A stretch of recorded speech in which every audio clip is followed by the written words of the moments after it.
Welcome back to the fifth video in the copper chain making series on this channel. Today we're going to be looking at something that you can add to your copper chain, which is looks pretty cool and is pretty easy. We're going to make some twists that look like this that you can use to add some interest to your chain. Let's see how it works. So these two types of twists are both made in the same way. We've just taken two pieces of wire and twisted it together, and then we've run that one around a piece of doweling to make it round. And this one, I ran around a little figure-8 jig that I made here.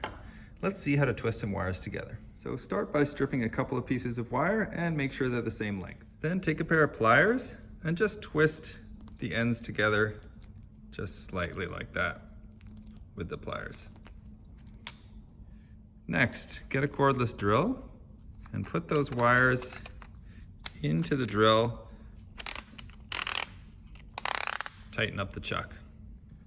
Next, put the other end of the wires into a bench vise and then slowly pull the trigger on the drill. Put a little tension on the drill as you're pulling the trigger.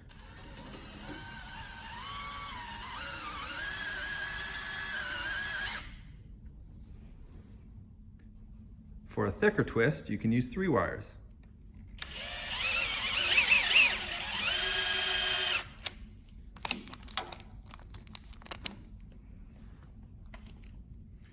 Once you have the twist made, if you want to make a circle, you can just wrap it around a piece of doweling, kind of like we did to make the jump rings, except you're just making them a lot bigger.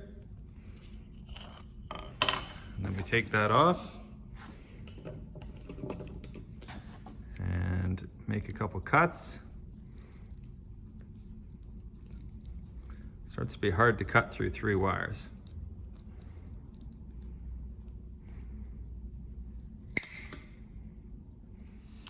If you're having a hard time cutting the ring with your hands, what you can do is take the side cutters, place them exactly where you want them to cut,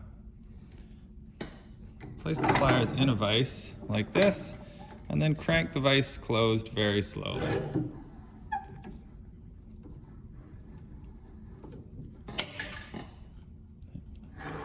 It will eventually cut through and give you a nice ring. For the figure 8, I just made this little jig here, and all I do is wrap it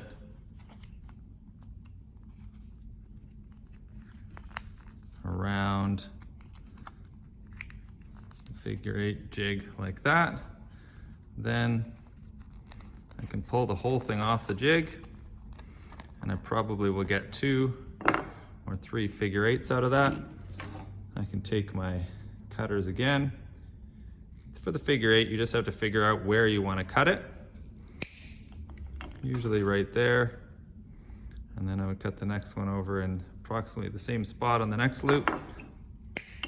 And then we've made our figure 8, and we can just close it up.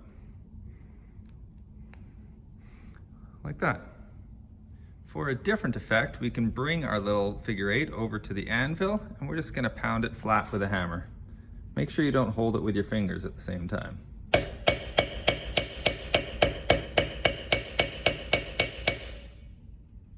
Rotate.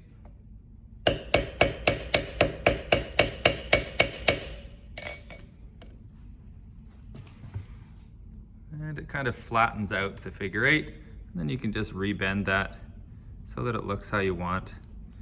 And sometimes we even solder that join if you want it to be extra strong. And then you can just add those pieces to your chain however you like, and it gives the chain a little more interest.